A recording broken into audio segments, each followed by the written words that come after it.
Gamebreaker TV.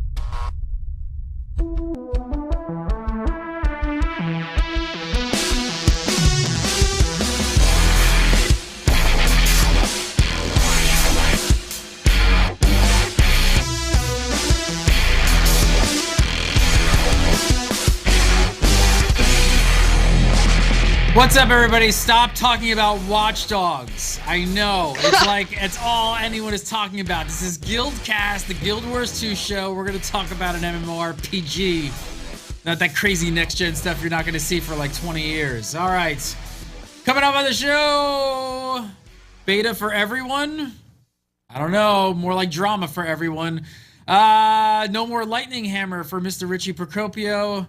And ArenaNet have put some restrictions on the skills and traits, all that more, plus your viewer questions. But first, Gamebreaker.tv. He's a little bit of pain today, so let's try and make him laugh. It's Mr. Scott Hawk. Sorry, sir. I'm doing just great. How are you? We're doing fantastic. Hello. Clap for the injured man.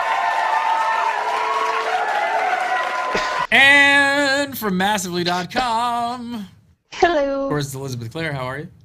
Good, how you doing? And also from Massively.com. One half Gamebreaker, one half Massively. It's Richie Procopio. Wow! A standing ovation for Richie. Hello, everyone. Thank you. Cheering. Woo! Yes. All right, shut up. All right, so if you guys saw the people started tweeting this week, in a bit of controversy. Scott's just gonna like contort and like be in wretched pain throughout this episode. If you're wondering what we're talking about, I don't need the bathroom. Scott Okay. Scott has injured his ribs from being sick and vomiting, and now he's okay, but he's not really okay. So when he laughs, it hurts, and for some reason he has the giggles all the time now.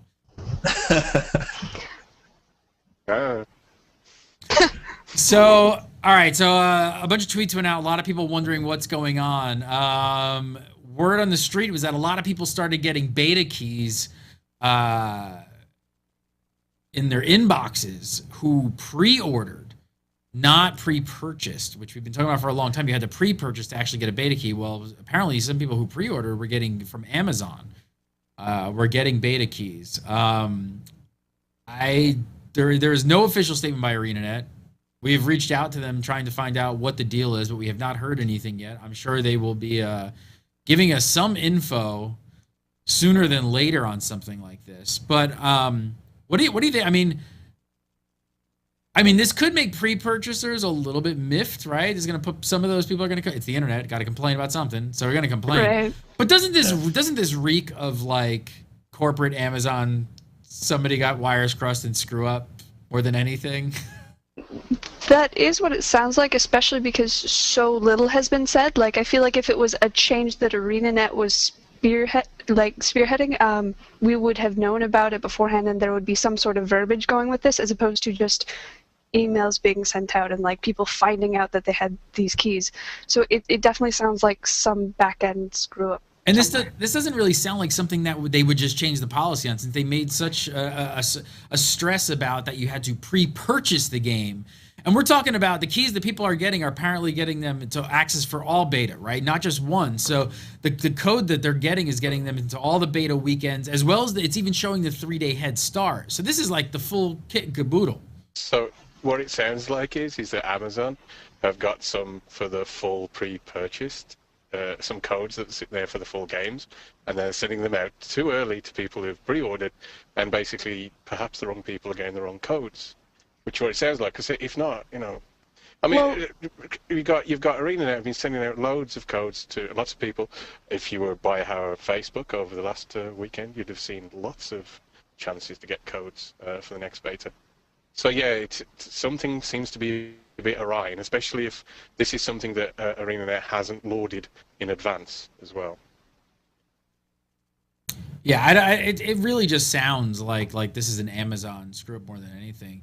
What do you think? What do you think the repercussions from something like this are? I mean, It's starting to get to the point we've seen this happen before with some outlets. I wonder if, I mean, they probably have contracts in place where they're completely not held liable for crap like this. But you got to think at some point, I would, if this is totally an Amazon screw up. My God, if I was at ArenaNet, I'd have the attorneys all over them, freaking out, just because like this goes, you know, it's definitely gonna piss people off.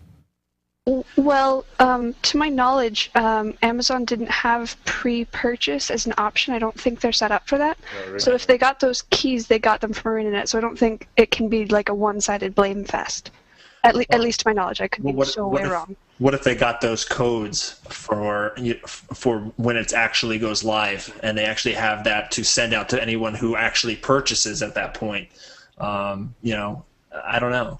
So, Richie, you think they're just jumping the gun and sending out emails just far too early? Could it just be an email mistake, like a database I don't know. error? We need to wait and see what ArenaNet says. I mean, it could be that they actually worked out some deal with Amazon to actually start allowing pre-purchase, and maybe they jumped the gun on that. They weren't ready to announce that yet. Yeah, we don't know. I think that. I don't know, this whole thing since the beginning of the pre-purchase and these different vendors, I mean, this has not been the smoothest thing. I think things have been smoothed over the past, few weeks, maybe a month or so, because most people have pre-purchased and they're already been in the betas and it's gone. But it doesn't diminish the fact that, everyone was having these kind of questions and confusions and problems. And overall, the pre-purchase, pre-order experience has not been the smoothest thing that we've seen. I mean, when this thing hit, like I was totally fine with pre-purchasing, laying down my credit card, being charged today for something I don't have to make sure that I get into all this stuff. I'm okay with that. But I could see, I definitely could see, players kind of being like, well, that's kind of a bummer. Like, I mean, I could have spent $5 and pre-ordered and not laid out, the 50 or 60. Like, I want to hang on to that cash. Times are tight, $50 is $50. And you mean I could have gotten in as well? I can't. I mean, I could be totally wrong here, and I'm totally speculating. I just cannot see Amazon cutting a different deal X number of weeks down the road after they've already set up the pre-purchases agreement. Like, I can't see them all of a sudden being like, "Oh, you just don't have that infrastructure? Okay, we'll just bend the rules now. And we'll just piss a lot of people off." Yeah. I mean, if they did actually provide those codes, they're going to have to come out and say, right? As I said, for the fact that ArenaNet hasn't said anything in advance of this happening, I'd be extremely surprised, especially how very much upfront they've been about how they wanted to go. Because as Richie said, it hasn't actually been the smoothest with this, and ArenaNet's had to spend a lot of time explaining where to go, how it happens, and so on. And they've got very good at doing it because they've had to do it a lot. For them not to say a peep about this, and then suddenly it's happening, and then it doesn't seem to add up. It doesn't seem to flow to fit in with what's happened so far. When did we start hearing about these? Does anybody know when you first saw the first word on Twitter and things like that of people receiving them? Just in the last couple of days. I don't know the exact date, but it showed up on Reddit. It was probably over the weekend or late last week. Well, I mean, obviously, like I said, we don't have the full picture yet. One thing we do know is that ArenaNet has put up a lot of newer servers for next weekend. So. Yes. Positive news. On the positive side. But I'm sure ArenaNet is going to come. Like I said, we're contacting them. We're trying to find out if there's any explanation. I'm sure they're going to make a public announcement anytime soon. It's not like they're probably not going to speak about this. So I'm sure we'll find out what's happening here in the next, got to be this week sometime, couple days. Yeah, it is a little unfortunate, like what you were saying before, that if there is some sort of mess up on Amazon's side, that it's still going to be ArenaNet that takes a lot of the heat for it. It has to do all the cleanup. So I hope we, see the light a little bit, and I hope ArenaNet, doesn't really take the blame for something if it's not their fault. Sure, and if it was an Amazon issue as well, they probably want to wait till they do all the cleanup before they even make an announcement, just to make sure that hey, is this screw up really fixed? Are we not going to come out and make a statement and 30 minutes later 1,000 people get emails? That would look really ridiculous. That would be heartbreaking. Yeah, they're going to have to also just look if it's a mistake, how did it happen? Get back to the root of it. How many have gone out? They're going to need to know a lot of details before they can come out with anything. So it's not a surprise that there hasn't been a response so far. They're going to have to really look into this, and also they're going to have to get communication with Amazon. If this is something that has not been planned, and as I said, I'd be amazed if it is, because it doesn't fit into the way that ArenaNet has approached just any part of this process at all. If it's a total screw up on Amazon's part, if it's a total screw up, what do they do with those codes that went out? Do they send an email to those people and saying, unfortunately, that was sent to you in error, and your account has been, that account is no, or that code is no longer active. I mean, do they pull back those codes from the people who got them prematurely? It depends on how many people. If it's a very prevalent issue and, it's just like thousands upon thousands of people, they might have to do something like that. Or, if it's just a few people, it might be better pressed to just say, all right, you know what, the people that have got it, they got it. And, this wasn't supposed to happen, but hey, go forward. It depends. It also depends on how the system's set up for the code. I mean, I'm not sure, but what they could do is basically deactivate those codes for the whole all of the BWEs and for the starter, and just say, hey, you can have access to the next beta weekend with that. Those will work for that instead. No harm, no foul. Carry on. Gonna be interesting. So we'll find out. Hopefully this week get some more information on that. So like I said, one thing we do know is ArenaNet posted a new blog post talking about how they have added a ton of servers. I believe they said they double? Something around doubled? Yep. Doubled the amount of servers that they have in preparation for next beta weekend, which is coming up, of course, just this weekend coming up. This weekend. That is good news. Doubling the amount of servers is crazy. Another big thing that happened this week that they talked about was some changes to how you unlock both skills and traits. Let's talk about some skills first. I mean, previously, instead of picking up the utility skills that cost like 1 or 2 points, it really seems like people were trying to hold on to the points, as far as I understand, and pick up skills that needed like 6 or 7 points, right? So they were saving them up. Yeah. Were any of you guys doing that? Were you guys like hoarding your points to get the later skills? Yeah. That's how I got the lightning hammer thing at like level 3 or something like that. I think it was 6 or 7 points, and I didn't spend any points, and I just waited and it saved up until I got that. So yeah, that was something that I was doing, and I kind of feel like I would continue to do that too. I would continue to hoard the points, and maybe try to unlock, not necessarily the 6 or the 7s were the most powerful, but you kind of have that tendency a little bit to, I don't know, at least me, I was very marginally with my points and like, no, I have to save them.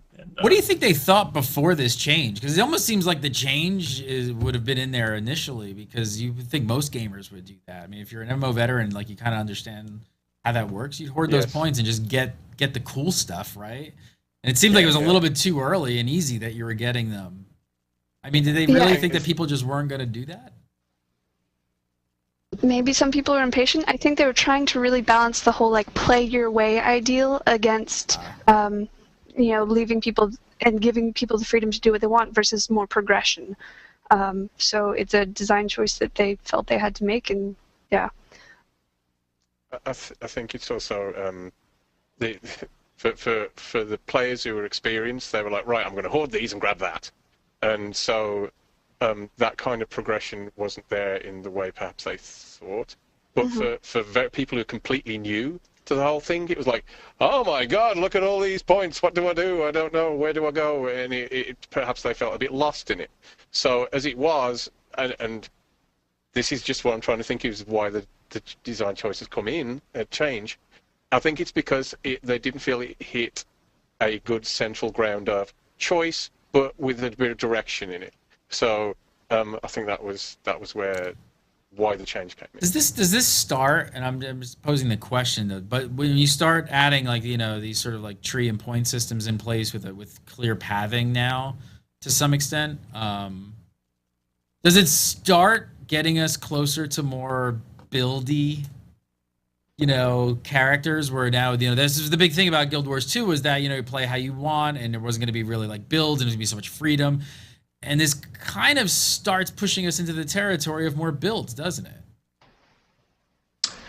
Maybe on the trait side a bit. On the skill side, as far as I am understanding it, on the skill side, long term, once you hit level 80 and you've unlocked everything, it doesn't actually change anything, right? Because you can still select your 3 utility skills, your 1 healing skill, and your 1 elite skill. And it doesn't actually change any way, shape, or form of how you choose those skills. It's just how you acquire them. So, your question probably, is accurate in terms of how it relates to traits, because that does restrict the way how you build characters and stuff like that. So go for it. I think to some extent, making people try other things rather than just saving for the 1 or 2 or 3 skills that they want kind of encourages players to be a lot more diverse in their skills. Like maybe you think, I want to be a Necro and I want 3 skills, I want my Bone minions and my Shadow Fiend and this, I want to be a Minion Master.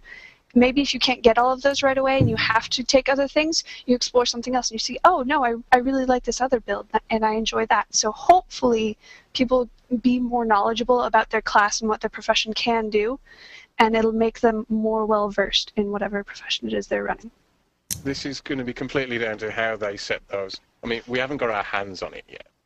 And it's only until we really get a feel for them. How do those tiers, when it comes to the traits, how does it really affect you? How does it affect your combinations of things, the way you're building your character? Well, that's what I'm sort of getting at, is like, how much freedom do you actually feel like you have when you're building it at that point? Or does it just become a point where if you're a Necro, you have to have XXXX, or you're not viable in PvP or whatever? You know what I mean? It just... I'm not sure that this changes that at all, because if you look at Guild Wars 1, right, you had a primary profession and then you could choose any secondary profession, and you could change your secondary profession at any time. So in essence, you had access to every single skill in the game. And at first glance, you might look at that and go, wow, I have infinite number of possibilities to kind of create my character with. And I guess mathematically that's true. But ArenaNet had to go through so many rounds of nerfing those skills to the ground to balance things so that the game was not broken, so that in reality there were only a limited number of builds that were actually viable. And it was here's a system where they give you as much choice and freedom as possible, and you still went down to looking up your build on the wiki, and cookie cutter builds happens still. So I don't think that necessarily putting this structure in place makes it any more buildy than if they left it wide open. It's going to happen either way.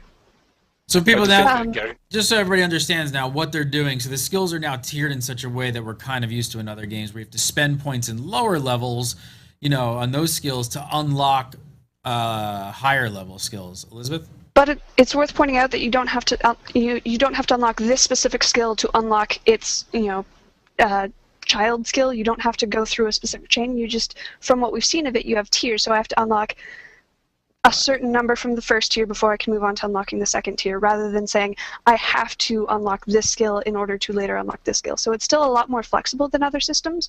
Another thing I think is that this gives a lot more feeling of progression. So if you're an old, higher level character playing with your lower level friends, you'll still feel more cool than them because you have access to more things. This really does a good job where before kind of sidekicking down made it so that even if you were slightly more powerful, there wasn't really anything differentiating you from the lower level characters you're playing with, whereas now you do have access to more things, and it does add greater diversity to your skill pool as compared to that of a lower level character. Well, yeah, I mean, that's a really good point. I mean, because if you could get all the cool utility skills at like a really super low level, you'd kind of, I think some players would potentially lose that sense of progression because you'd have all the big cool stuff. Mm-hmm. Mm-hmm. There was definitely a sense of that, I think. But basically people were choosing the skills that they wanted to use pretty much for the rest of the game there and done. So you didn't feel like, and especially things like WVW, you can run in early and perhaps not feeling that you're really changing that much as your leveling was as an issue. Mm-hmm. So having that there as an incentive, so yes, you jump into WVW level 80, but there is an incentive still to want to level up actually and spend and get the cool stuff that will aid you in that. Now, and again, we've got to remember the skill-based system that we're in. Hopefully, this isn't going to make a incredible difference, but it's certainly something we're going to have to keep our eye on. It's not definite. This is one of the few things where people are concerned, and I can understand why they're concerned. I can understand why they're concerned. It's going to be down to balance and seeing how those tiers all lay out and when you can get things, how do things work together with each other. But I think doing it this way, if they get it right, It'll help, especially newer players, especially people. They want people who are new to MMOs to come into this, and this will help them more than just a go out and do what you want. The system, which would be very difficult, I think, to grasp. And at the end, as we've said, they're just going to go to a website and look at the which points I'm going to get. Okay, I'll do that. So the freedom of choice, perhaps in some ways, was only like an illusion. And let's be honest. I mean, let's be honest for a second. The trade system isn't like the most exciting carrot on a stick in Guild Wars 2, right? I mean, until you get to those big level 10, 20, 30 levels, those were the big ones, right? Yeah. No? Yes. No, yes, no. I'm agreeing. I don't know. I like big shiny things that tell me oh, your healing is now 50% better, and the 5 marks between them had their own little mini perks. They just weren't things that you could choose and control to customize yourself with. So, but the 10, 20, and 30 point levels are to me a big perk. I really loved being able to have my Mesmer make her own illusion every now and then when she dodged in PvP. That was just the greatest thing for me, and I would do anything to unlock that for PvE. So for me, it's a big carrot. I mean, the other thing I think about with kind of doing it this way as well, doesn't it kind of even lend to the fact that possibly it's going to make lower level gameplay even more exciting because you're not getting these crazy utility spells? Yeah, I think what Scott said earlier is right and hits the nail right on the head. If you can just pick your skills the way that they had in the other beta, you can kind of settle on a build very, very early. And Elizabeth said this as well, that you can kind of get stuck and you're not exploring the rest, and it kind of makes the rest of the leveling experience feel kind of flat and boring. And maybe at level 8, maybe you chose all the skills that were the best for your play style in the beginning, and then you really literally have no progression toward the end of the game. Sure, you're slotting in some traits here and there, but really the skills that you're going to be using are virtually the same. There's actually more choice when they restrict you, because what I'm doing now at level 20, I might have to pick this, and this skill to actually be effective. Whereas later on, I can actually choose a different build. And so I think that we have to see it, we have to play it. I'm not going to freak out about anything like this until we actually get our hands on it. But looks to me. Could it be also a part of? I know some people were on the forum saying they weren't too impressed with the 5 or 6 point elemental pet on the Elementalist. You think this could have any reason for that? Could it possibly be a reason for this change? Well, I think there is something to say about people looking at the way it was before and just saying, "Oh, look, all the ones that are more expensive have to be better," and that wasn't necessarily true. You could save up and spend 7 points on something that was totally terrible for what you were doing. So this might actually put it into perspective a little more. You can have some on the first tier that costs a little extra, and you can maybe have some on the last tier that cost a little bit less, and it's kind of it kind of puts a little bit of structure to your choices and stuff. So that could be part of it too, just balancing things out. I think Rich is spot on when a lot of people were looking for obvious tells for progression in the skills they should go for. A lot of times it was like, oh, that's more points, so I should get that one then, and without actually realizing that it really might not be the best thing for them at all, and that cheap one down there at the moment might work better for them. So as Richie said, I think tiering it this way is simply, it's a different way of having the progression through and making you look individually at what each of them do at this level. And I think having it in those, instead of thinking of it as tiers, thinking of it as chunks of the game, which I think is what they're trying to respond to in the way that some players maybe get a little lost. Chunking the game down a little, so they're looking at it in those parts, so they can, oh, that looks interesting. For the experienced gamer, we're looking at the whole thing and where we're going at the end anyway. But for a new gamer, if you just give them that first tier and those choices, it's much more easy to sort of get your head around than this whole grid with all those points there. What do you guys think? What do you think? How is this going to affect V-dubs? Is it going to give a greater advantage to higher level players? Yep. Yeah, absolutely. Yeah. Think it'll be a problem? No, I mean, world versus world is never meant to be a perfectly balanced environment. It's really supposed to be that huge romp where just you throw people together. Doesn't matter what level you are. just go crazy, kill each other, and have fun.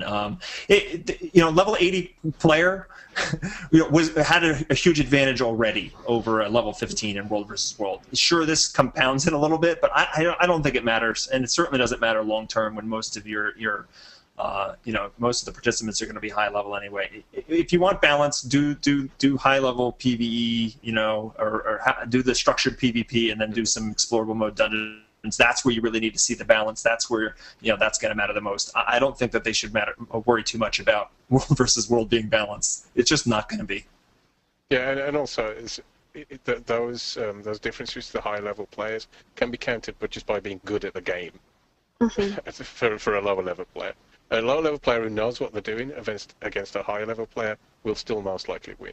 I think what most people are probably scared of with this change, though, is just that they're like, is this the beginning of more changes like in this sort of... I think that's what it is. A lot of people are putting the foresight into like, well, is this going to where is this going to expand to? And what's the next system that this gets implemented to? And then all of a sudden it looks like, wow, talent trees. And that's really what we're getting at, really. Isn't that what we're talking about? We're really talking about people don't really want the World of Warcraft talent trees. That's really... Yeah, and we've talked about in like regularly about we don't like the idea of hand-holding. Yeah. And this smacks of that a little. But we have talked about the need for it a little bit because there's been confusion. Yeah. And that's where it comes down to is we need to get our hands on this and get a feel for, is this simply a good way of introducing people into the characters and the game, or is this forcing people down avenues too much? And it's not until we've really played with it that we'll get a feel for that. I can understand people being concerned. I can as well. Well, we'll just have to wait and see. Go ahead, Liz. Another point that's worth making is that skill points aren't really hard to come by, so you're going to be making them quickly enough that it shouldn't be too much of a barrier to get skills you want. Like, yes, you're going to have to put the it's dubstep Elizabeth. It's not like you're it's like dubstep cap. Locking them quickly. That was great. Can somebody cut that up? Okay. How much of that came through? Yeah. It totally was that. We caught like 1/3 of that. It was something about skill points being easier. You unlock skill points really quickly. That's it. That's it. Nice. But you say it in dubstep and it's really long. Dubstep Liz. Look at Scotty's wrenching over there. He's just holding it in. Oh my God! I'm sorry, Scott. I didn't mean to cause you pain. That was amazing. All right, I gotta give Scott a break. Oh. Poor guy. Tell you guys about a great deal we got going on right now with Netflix. If you guys have not checked out their streaming service, I urge you to go to netflix.com/GameBreakerTV. You can sign up for a free 30-day trial on their streaming service. Check this out. I have like a game to play almost. I just queue this up. Look at what I've been watching! And it's asking me to rate Ancient Aliens. And then it's going to reveal suggestions to me. This is like, I saved this because I didn't know where this was going to go. I don't think I can. I'm going to give it, should I give it 5? I actually do. I'm going to give it 5. I'm going to go for 5 stars because I love it. I think you better. Yeah, I think you better too. 1, 2, 3, 4, 5. Let's see what we get revealed. And what do we get? Personalizing. Is it real from National Geographic? Yeah, I'd watch that for sure. The Pyramid Code. I've never seen that. Star Trek from TED Talks. Huh. That looks pretty interesting. I was really glad when I found out that TED Talks were on Netflix. Yeah, loads of TED Talks. Yeah, loads. There's tons and tons and tons. There you go. That was based on my rating. This is pretty cool. They give it a rating, and then after you watch stuff, and then it's like, I'll find some more stuff for you. Yeah, I'm still watching Ancient Aliens. So good. I don't have time yet, Scott Hawks. I watched the Ancient, the guy with the hair, and You have time for Ancient Aliens. There's always time for Ancient Aliens. Always. Go watch some Doctor Who, man. I agree with him. That's my next one. All right, so if you guys want to watch Ancient Aliens, Doctor Who, TED Talks, whatever you want, it's all on the streaming service. Go over to netflix.com/GameBreakerTV. You can sign up for a free 30-day trial. It's $8 a month after that for the streaming service. You can stream it to your PS3, your Wii, your Xbox, your iPhone, your iPad, like every device under the sun. you don't like it, you can always cancel it. You don't have to keep it past the month, no questions asked. But I think when you try it, you're gonna like it. I love it on my iPad. The new Retina display in the iPad 3, it looks amazing. All right, let's talk about the trait system a little bit. So there's a little bit more of a progression system that they just put in now. When I read this, I'm a little confused. Explain this. If I understand this correctly, it's the level 10, 20, and 30 trait points that have seen changes, right? Yes. Kind of, yes. Kind of, yes. See, it's kind of confusing. That's why, because that's what I read. So is this right? So when you put 10 points into a trait line now, instead of having 12 bonus traits to choose from, you're going to have 6. Yes. So that's half. And then at 20, you'll get 4 more options. At 30, you'll get the last 2. Yep. Right. Okay. So this kind of seems like it's less of a change targeting lower levels, more of one that targets what people can do with just 10 traits in a line at max level. Exactly. Yeah. What this is going to do, like at the end, the way it was structured before at endgame, it paid to go down 10, put 10 points in as many lines as you could, because you could choose the best major trait at level 10. You could cherry pick, basically. You can go say, you know what, I primarily this trait line is my character, but I want to go 10 here, 10 here, 10 here, and just pick all of the best major traits. Now that they've made it so that you can't get access to some later on, it makes you really think about your build more. You're probably going to specialize more. You're going to probably see less of those just 10 builds. This definitely has some changes to how characters are going to build at endgame. I think this is the bigger change than the skill system is, for that reason. To incur the wrath of people, many people, if you're a WoW player, imagine looking at your 3 trees and getting the last one in each of the 3 trees and forgetting about like the rest of it. It was essentially what some people would do. That's kind of an analogy of what people were doing. So it's to prevent.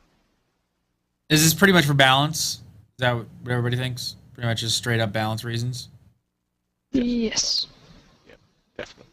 Yeah, it's a check and balance system that they're going to put in now, and then they can deal with any kind of that's actually a structure that they'll have. They'll actually have a mechanic in place that people would already be used to if they do pinpoint a trait that's too overpowered. And in the old system, if there was a trait that was overpowered, there was really no choice but to eliminate it or nerf it to the ground. In this system, they could say, well, people like this, but it's a little bit too powerful for a tier 1. Maybe we'll bump that to a tier 3. You only can put that in as if you put all 30 points in. So they have some more options when they go to tweaking things post launch, and it's probably a smart thing to do, but people are definitely a little up in arms about it, and we've talked about a lot of those reasons why, and it's a little bit scary. Change is scary, right. But let's play it and see how it goes. Breathe. It'll be okay.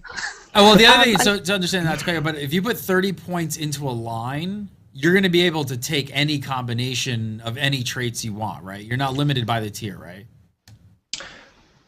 From what we've seen, you could take if you spend 30 in a line, you can pick 3 out of all 12 of the major traits. Is that correct? Elizabeth is looking. She's calculating. I'm honestly kind of not confusing. entirely sure. They just didn't put out enough information to say whether or not, like, at level 20, can you pick 2 level 2 tier traits? Like, we just don't know. At least I don't, and we haven't seen anything that gives us enough solid information on it. One thing this does do is it keeps the trait system from turning into what the skill system was just before this change, where maybe a year down the road they've added in 10 new traits, and suddenly as a level 1 or 11 when you're getting your first trait point, you're like, I have 40 traits to choose from right now, or 20 or 30 or however many, and it's more, say they've added in 12 more traits. So you see suddenly have doubled the amount when you're first at level 11. You're like, what the heck is going on? Like, which do I choose? So this is kind of doing the same thing for further progression of staggering stuff, so people can't get overwhelmed. Now, another thing this might do, correct me if I'm wrong, but because ArenaNet don't have to worry about people getting some crazy trait for just 10 points, this is going to make it a lot easier for them to add traits in the future. Yep. Yeah, certainly. if you're say limiting access as you go along, it's always going to be easy for you to predict the effects that they're going to have. If you can just choose wherever you want for the powerful stuff, you can make perhaps those big things more fun, because you're not worried about balance quite as much, perhaps. Again, it's so difficult to really comprehend the sort of range of effect that these are going to have at the moment, because we've basically seen it from quick screen grabs of a video. You know, Yeah. we're really sort of like, we need microscopes out and, you know, all sorts of stuff. So it's really tricky to see exactly what this could mean. But yeah, I think that it definitely it gives them more control and allows for more future proofing. Yeah, and I think what scares most people about some of these changes, like we talked about with the traits, is, you know, it does hopefully help with balance, is what it seems like it would definitely do. You know, definitely is going to give higher levels an advantage in WVDubs, but I think the one thing that people are just afraid of is just kind of simplifying things a bit more than some may like. Yeah, and there's also an element of people who want, I want my Guild Wars 2 to be so much different than every other MMO out there, and this kind of feels like, you know, some systems in place in other popular MMOs, and they love the fact that everything was different, and they're a little bit blinded to the fact that this may actually be healthier for the game, these design choices, but they just want it to be different for the sake of being different. So there's definitely some of that mixed in as well. I think what's happened is they've looked at the beta weekends and gone, how well is this working? And have seen, are all these choices being taken up? Are these choices leading to greater variety and so on? And come to the decision that frankly it isn't. And so the downside of perhaps confusion that it's creating versus the upside of choice has led them to believe that there's not as much choice as perhaps it seems, versus the amount of confusion that it's causing, and so have gone for this sort of chain. It just seems to be the way it's done. Well, we've only got days away to find out some more, see how this all plays out. Also, really quickly, I want to tell you guys, I know we have Netflix now, we have some ads and stuff like that, but we do still run heavily on donations. If you guys like this episode of GuildCast or any of the other stuff that we do at Gamebreaker TV, I urge you to go over to our homepage. There's a little donate button up there on the nav bar. You can click it. It'll take you to PayPal. Send us $1, $5, $10, whatever you can spare. That'd be awesome. Everything goes back into making this all happen, and we truly appreciate it, especially to all you people who have already donated. Thank you. All right, let's do some viewer questions. First up this week from Elias Rowan. Let me fix this. Elias says, on uncountable gameplay videos, I have seen really nothing but exactly what the combat is not supposed to be. The player stands in one spot, getting hit, maybe side strafes or kites back once or twice, and just spam mashes the hotbars. And they seem to be getting by just fine. So is combat in Guild Wars 2 really as engaging as the hype articles claim? What level were the people in those videos? If they were playing PvP, I guarantee they weren't standing still and being fine. And if they were doing some of the larger and higher level events, I can also guarantee they weren't standing still and being just fine. It's definitely something to say that, like, yeah, anyone can do well at low levels. The whole point of games is to make people like them and get engaged, and a lot of people aren't going to do that if they're dying all the time. Some people will love that. They'll be like, yeah, challenge, but most people are going to be like, whoa, this is not for me.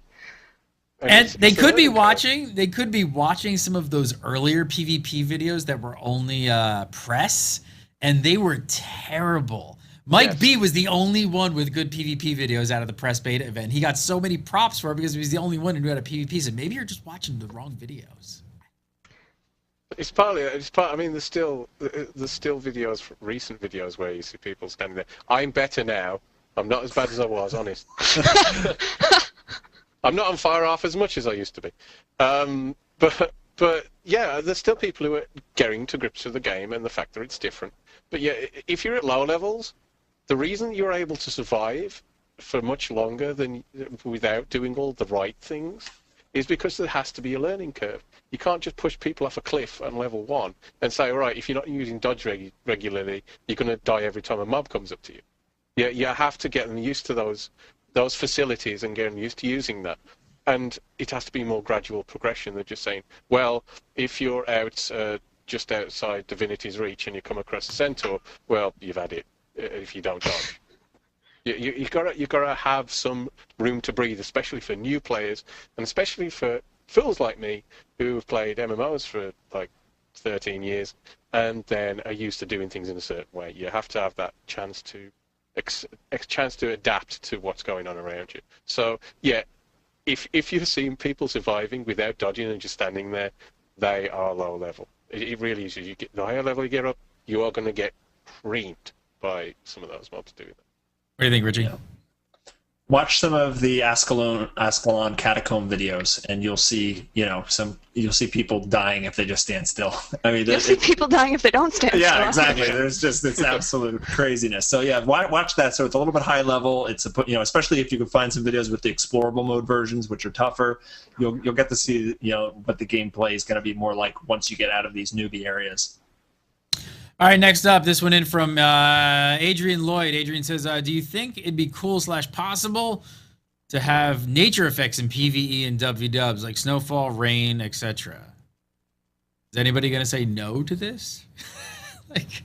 Yeah, it would definitely be cool and probably is possible. Yep. Yeah, I think it is cool and possible. So it's cool and possible. Sure. Yeah, I mean, well, we've seen nature effects out in the world. Like some places will be raining at some points and not in others, so it's something they've implemented. We know that weather exists in World versus World because we know that there's that weird weather station thing that damages stuff. So yeah, I'm sure it's possible. Cool and possible. Yeah. All right. They've said that there's like weather effects that are related to dynamic events, like huge snowstorms that blow in and change different zones and stuff like that. But if they're really asking, are there random weather patterns, and is that implemented yet? We don't think so. They haven't really confirmed that zones will have random weather. Weather reports every morning. So moving through Queensdale, we've got a heat front. That'd be brilliant.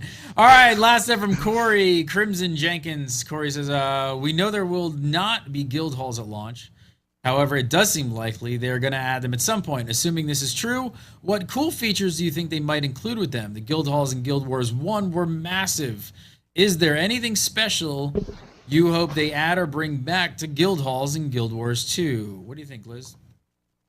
I hope they bring back some of the maps they had, unless they have like a drastically different plan for them, because so many people have spent so much time in their guild halls, and like there are some guilds who are adamant they will not change their guild hall because that is special to them.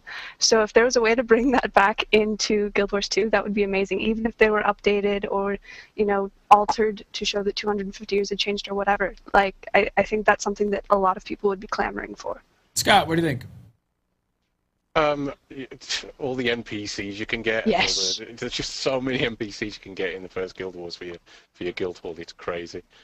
So I could see that happening. But yeah, all the themes, as Elizabeth said, all the different themes you can grab. Really, the fact that you can have your not just I can put a picture over there and it looks a bit different. You can have it looks completely different depending on which guild hall you want to go to. That's what I want. That. Richie, want that. Yes. I want that. Richie.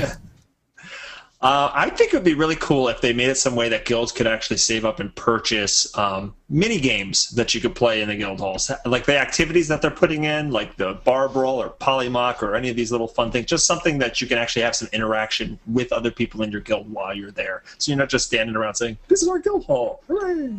So that's what I'd like to see.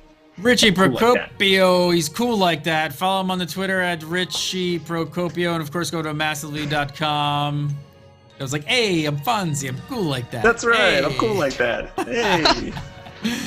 Elizabeth Claire. Follow her on the Twitter at Elizabeth Claire. And, of course, go over to Massively and read all her Guild Wars 2 stuff. And he didn't laugh that much. Oh. He's trying to hold it in. Look at him. We had rib-tickling fun. You horrible people. You horrible people. Follow him on Twitter at Jaramore. Make him laugh. Send him a tweet. No, don't do it. Don't do it. Don't do it. You can follow me on Twitter at... That's not there. That's me. I look different. I'm from New Jersey. Hey, I'm from New Jersey. Follow me on Twitter at Gary Gannon. You can follow Gamebreaker TV at Gamebreaker TV. And, of course, come over to the site. Check it out all day, every day. And we got tons of stuff coming up. Can't wait for the beta weekend event. Next week, we will be back to our normal day and time. That's Tuesday at 6 PDT. Doing it a day early this week on a Monday due to E3. So going to be over there. ArenaNet is unfortunately not there because they're prepping for this massive beta weekend event. But we'll see you next Tuesday at 6. Great show, guys. And we'll see you next week.